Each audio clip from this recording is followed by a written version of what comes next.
इनाम योजना, आज डिजिटल वर्ल्ड है, हमारा किसान भी मोबाइल फोन से दुनिया के दाम देख रहा है, समझ रहा है। इनाम योजना के नाते किसान अपना बाजार में माल बेच सके, उस योजना को लिया हमने।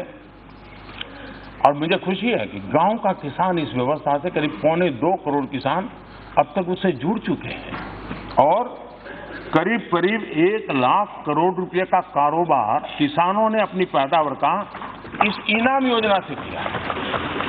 टेक्नोलॉजी का उपयोग किया है हमने। किसान क्रेडिट कार्ड का विस्तार हो, उसके साथ साथ एलाइड एक्टिविटीज, चाहे पशुपालन हो, मछली पालन हो, मुर्गी पालन हो, सौर ऊर्जा की तरफ जाने का प्रयास हो, सोलार पंप की बात हो, ऐसे नए अनेक चीजें जोड़ी हैं जिसके कारण आज उसकी आर्थिक स्थिति में भी एक बहुत बड़ा बदलाव आया है। 2014 में हमारे आने से पहले कृषि मंत्रालय का बजट 27,000 करोड़ रुपए था। अब ये बढ़कर के 5 गुना, 27,000 करोड़ था, बढ़कर के 5 गुना और लगभग 1.5 लाख करोड़ हमने पहुंचाया।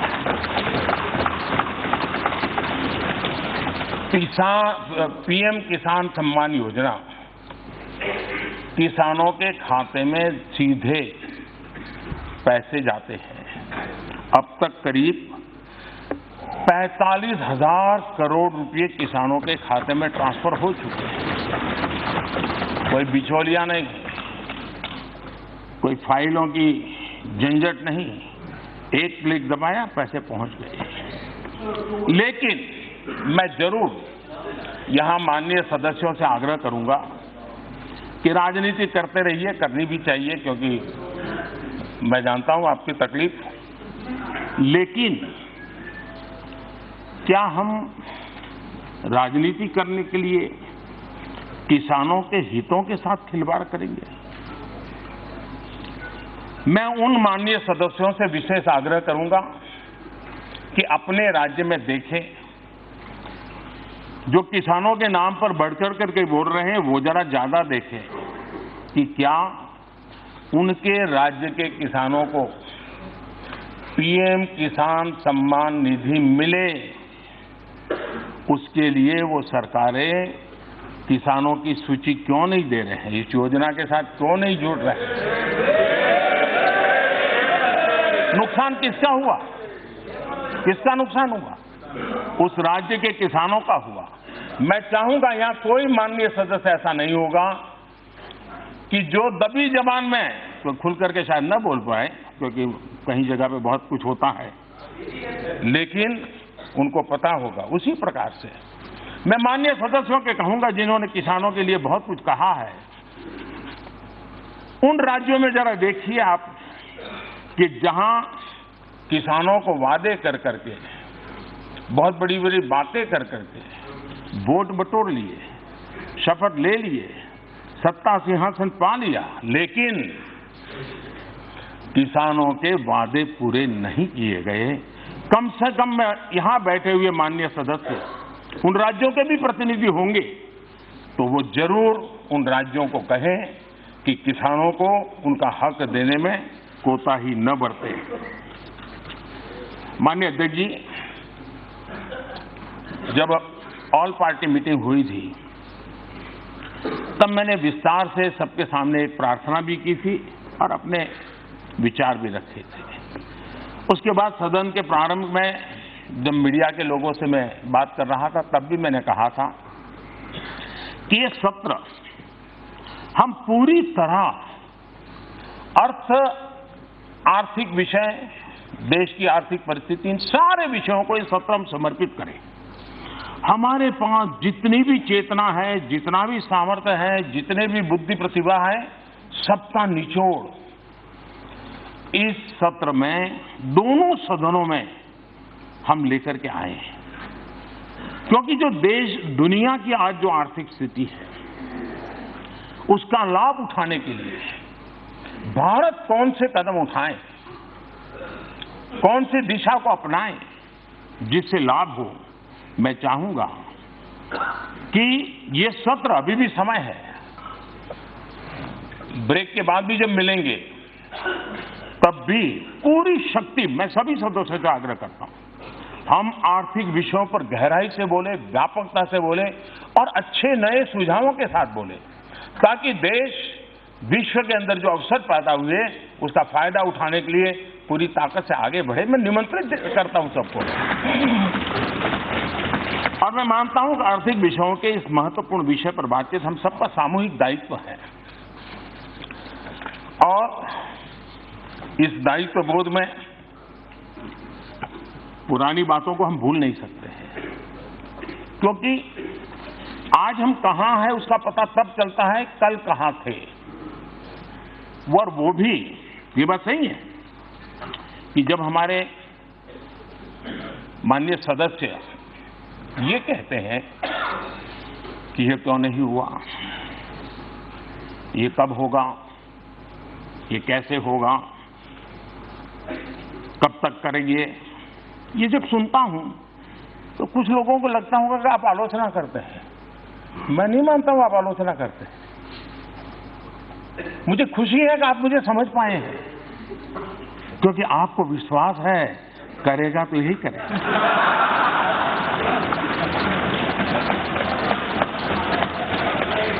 और इसलिए मैं आपके इन बातों को आलोचना नहीं मानता हूं, मार्गदर्शक मानता हूं, प्रेरणा मानता हूं। और इसलिए मैं इन सारी बातों का स्वागत करता हूं और स्वीकार करने का प्रयास भी करता हूं। और इसलिए इस प्रकार की जितनी बातें बताई गई हैं, इसके लिए तो मैं विशेष रूप से धन्यवाद करता हूं, क्योंकि क्यों नहीं हुआ, कब होगा, कैसे होगा, ये अच्छी बातें हैं, देश के लिए हम सोचते हैं। लेकिन पुरानी बातों के बिना आज की बात को समझना थोड़ा कठिन होता है। अब हम जानते हैं पहले क्या कालखंड था।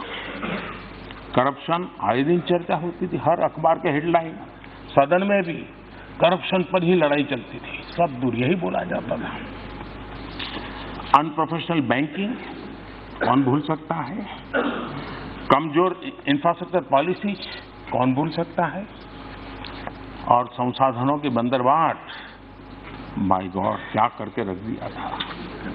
इन सारी स्थितियों में से बाहर निकलने के लिए हमने समस्याओं के समाधान खोजने की लॉन्ग टर्म गोल के साथ एक निश्चित दिशा पकड़ करके, निश्चित लक्ष्य पकड़ करके उसको पूरा करने का हमने लगातार प्रयास किया है। और मुझे विश्वास है कि उसी का परिणाम है कि आज इकोनॉमी में फिस्कल डेफिसिट बनी रही है, महंगाई नियंत्रित रही है और मैक्रो इकोनॉमिक स्टेबिलिटी भी बनी रही है।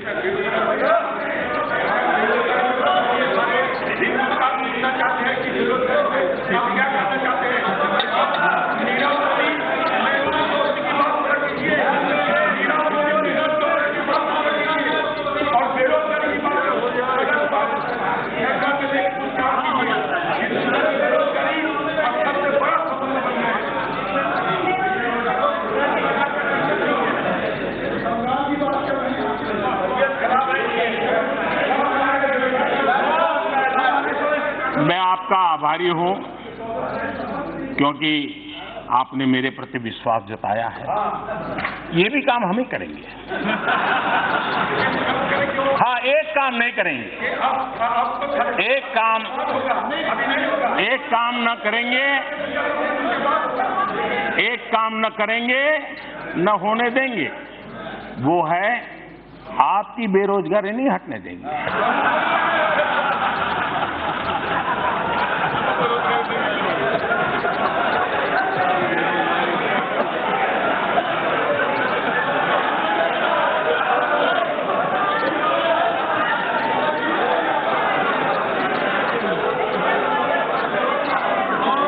जीएसटी का बहुत बड़ा महत्वपूर्ण निर्णय हो, कॉर्पोरेट टैक्स कम करने की बात हो, आईबीसी लाने की बात हो, एफडीआई रिजीम को लिबरलाइज करने की बात हो, बैंकों में रिकैपिटलाइजेशन करने की बात हो, जो भी समय समय पर आवश्यकता रही है और जो भी एक दीर्घकालीन मजबूती के लिए जरूरत है, सारे कदम हमारी सरकार उठा रही है, उठाए हैं और उसके लाभ भी आना शुरू हुए हैं। और वो रिफॉर्म्स जिसकी चर्चा हमेशा हुई है, आपके यहां भी जो पंडित लोग थे वो यही कहते रहते थे, लेकिन कर नहीं पाते थे। अर्थशास्त्री भी जिन बातों की बातें करते थे, आज एक के बाद एक उसको लागू करने का काम हमारी सरकार कर गए। इन्वेस्टर्स का भरोसा बढ़े, अर्थव्यवस्था को मजबूती मिले, उसको लेकर के भी हमने कई महत्वपूर्ण निर्णय किए हैं। 2019 जनवरी से 2020 के बीच 6 बार जीएसटी रेवेन्यू 1 लाख करोड़ से ज्यादा रहा है। अगर मैं एफडीआई की बात करूं तो 2018 अप्रैल से सितंबर एफडीआई $22 बिलियन था। आज उसी अवधि में ये एफडीआई $26 बिलियन पार कर गया है।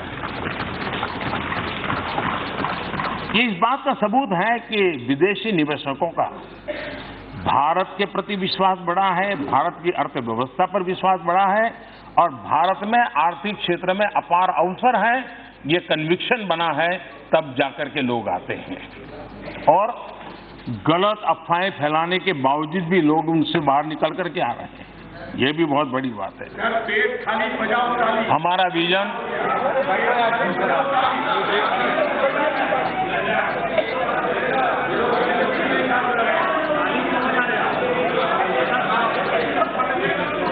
विजन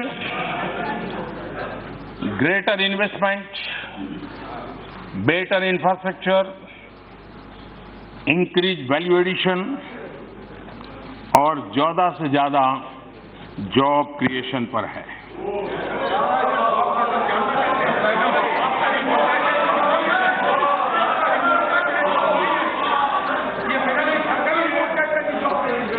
देखिए, मैं किसानों से बहुत कुछ सीखता हूं। किसान जो होता है ना, वो बड़ी गर्मी में खेत जोत करके तैयार रखता है, बीज बोता नहीं उस समय, सही समय पर बीज बोता है। तो अभी जो पिछले 10 मिनट से चल रहा है ना, वो मेरा खेत जोतने का काम चल रहा है। अब बराबर आपके दिमाग में जगह हो गई है, अब मैं एक एक करके बीज डालूंगा।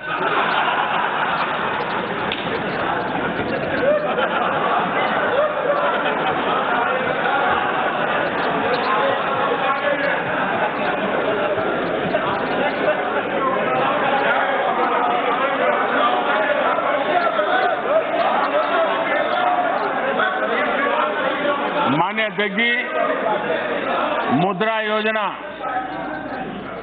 Startup India, stand up India, इन योजनाओं ने देश में स्वरोजगार को बहुत बड़ी ताकत दी है। इतना ही नहीं, इस देश में करोड़ों करोड़ों लोग जो पहली बार मुद्रा योजना को लेकर के खुद तो रोजी रोटी कमाने लगे, लेकिन किसी और को भी, 1 को, 2 को, 3 को रोजगार देने में सफल। इतना ही नहीं, पहली बार बैंकों से जिनको धन मिला है मुद्रा योजना के तहत, उसमें 70% हमारी माताएं बहनें, जो पहले इकोनॉमिक एक्टिविटी के क्षेत्र में नहीं थी, वो आज कहीं न कहीं इकोनॉमी को बढ़ाने में योगदान दे रही है। 28,000 से ज्यादा स्टार्टअप रिकॉग्नाइज हुए हैं और वे आज खुशी की बात है टियर 2, टियर 3 सिटी में है। यानी हमारे देश का युवा नए संकल्पों के साथ आगे बढ़ रहा है। मुद्रा योजना के तहत 22 करोड़ से ज्यादा ऋण स्वीकृत हुए हैं और करोड़ों युवाओं ने खुद ने तो रोजगार नहीं, खुद ने रोजगार को पाया है। फॉर्मल सेक्टर में अजय रंजन जी, मैं ऐसा करता हूं, आप एक समय तय कीजिए, आपको जितना कहना है मैं दोबारा बैठ लूंगा, क्योंकि ये सब लोग पीछे हंस रहे हैं और आपकी प्रतिष्ठा को झटका लगे अच्छा नहीं है। मेरी प्रतिष्ठा के लिए आपको काफी लेकिन आपने जो ये बात को आप सही करें। 70 साल की देश की राजनीति ऐसी रही है कि कोई कांग्रेसी सेल्फ सफिशिएंट नहीं हो सकता, ऐसा हो ही नहीं सकता।